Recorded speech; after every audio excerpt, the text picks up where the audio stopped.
balik lagi guys sama si korban PHK nih guys. Biasa nih guys, kesibukan saya sehari-hari ya begini guys. Habis di PHK ya balik lagi ke habitatnya ini.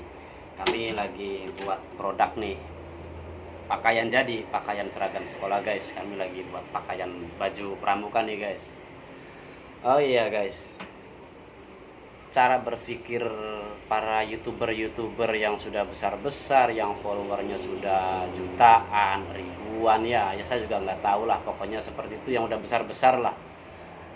Itu kadang-kadang gimana sih guys, mereka itu kan hanya pada di garis finishnya itu, para youtuber besar itu kan cuman hanya ya menjual kelas, menjual produk digital marketing, e-book dan sebagainya.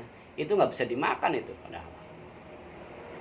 Kadang mereka sadar nggak sih, mereka kan manusia juga, butuh kebutuhan dasar manusia ya, pasti butuh sandang, pangan, papan.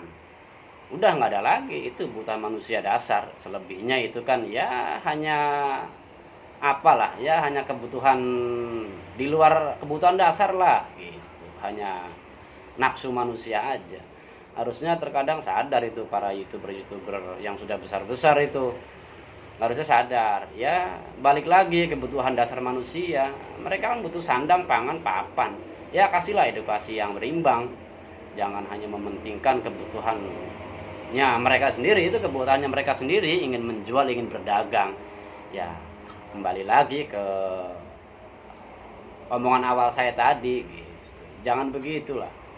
Mereka ini kadang-kadang sadar enggak ya, konten-konten mereka ini kan sampai ke pelosok desa, di kampung-kampung, di desa-desa, dilihat oleh para generasi muda ya, terutama usia-usia yang di bawah saya lah.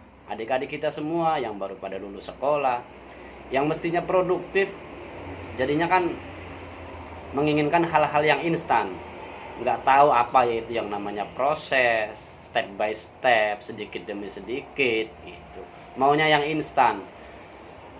Nggak sadar mereka, orang tuanya menyekolahkan itu agar anaknya cerdas, produktif dan sebagainya. Oke lah, para youtuber yang udah besar itu sadar sebenarnya, cuman kan dia hanya mementingkan egonya saja. Tolonglah buat bagi para youtuber yang sudah besar, kasihlah edukasi yang berimbang. Toh kalau umpama nggak ada petani ya mereka nggak bisa makan. Kalau nggak ada penjahit seperti saya ya mereka otomatis kan nggak bakal pakai baju, nggak pakai busana lah. Itu bisa dibayangkan guys. Tolonglah bagi para youtuber yang besar, kasihlah edukasi yang berimbang. Terlepas dengan pola pikir saya ini yang ya mungkin bisa keliru, ya maklum lah guys. Cara berpikir saya ini ya karena saya orang desa ya, barangkali tidak berimbang atau gimana lah ya, tolong dikoreksi. Siapa tahu buat memberikan edukasi saya, pemikiran saya biar lebih berimbang gitu kan guys. Supaya saya tidak menjudge seolah-olah ini kalau orang ya, terutama orang-orang kaya lah. Terutama kan bagi para youtuber itu kan orang-orang kaya itu. Yang udah youtuber besar itu orang kaya, mereka nggak sadar. Industri real ya seperti ya, mohon maaf nih, kayak seperti saya, Pak. Industri pakaian jadi, kosmetik, petani itu perlu ya, tolonglah dikasih edukasi yang baik gitu, biar lebih berimbang. Oke guys, ya barangkali ada yang nggak pas dengan cara berpikir saya atau ada yang salah ya, tolong dikoreksi lah gitu. Ya koreksinya gimana ya, barangkali legowo atau